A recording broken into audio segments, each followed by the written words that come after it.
wiped from existence.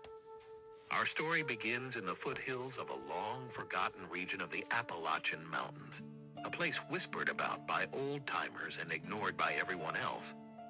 Folks said it was uncivilized, untouched, and mostly uninhabited by man. I suppose you could say that was partly true.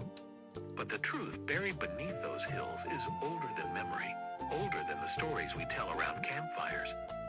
What I'm about to share takes us back to a time when modern man walked the earth alongside another branch of humanity. Not dissimilar, yet long forgotten. Their kind vanished in a single flash, erased by a calamity so sudden and absolute that even their ghosts had no time to scream.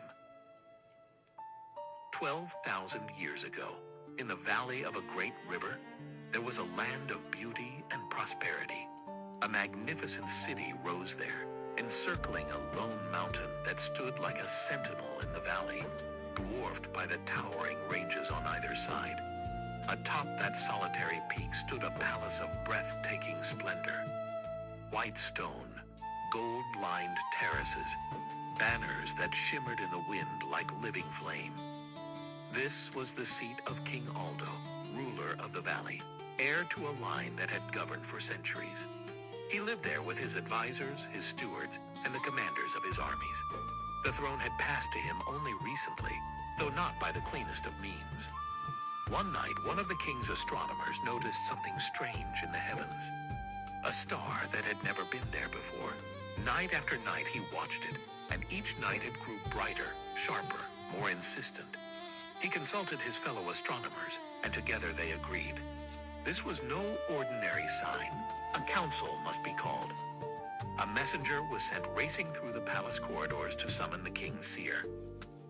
Soon they gathered in the council chamber, each man taking his place around a massive stone table carved with the histories of their people. The astronomer spoke first. A new star has appeared in the heavens. Each day it grows brighter. We seek your counsel before we bring this to the king. The seer rose slowly, his expression unreadable. This sign may herald fortune or doom. I must consult the spirits of our forefathers to know which. He left them and descended deep beneath the palace, where the air grew cold and the stone walls sweated with ancient moisture. There he bathed in a sacred pool, purifying himself, then drank a bitter concoction that clouded his senses and opened his mind. In the pitch-black chamber, a shimmering light began to form. Faint at first, then pulsing like a heartbeat. The seer whispered his question into the darkness. The answer came like a blade. Moments later, he burst from the chamber, sprinting through the palace halls with a terror no mortal man should ever carry. He slammed into the astronomer's quarters, throwing the door open. "We are doomed," he cried. "There is nothing to be done. Nowhere to hide." The astronomers stared at him, stunned. "What are you saying, seer?" "The star you see growing brighter each day is no star. It is destruction. The gods are furious, and they have chosen to unleash their vengeance upon our land. The king's treachery has doomed us all." For years, whispers had followed King Aldo. Whispers that he had murdered his own father to seize the throne. Few liked him, fewer respected him. And now, it seemed, the gods themselves had taken notice. The astronomers and the seer rushed to the king's hall, demanding an audience. They stood before him, breathless, ready to speak. But they never got the chance. A blinding flash tore open the sky above the palace. For a single instant, the world was brighter than the sun. Then came silence. Absolute, merciless silence.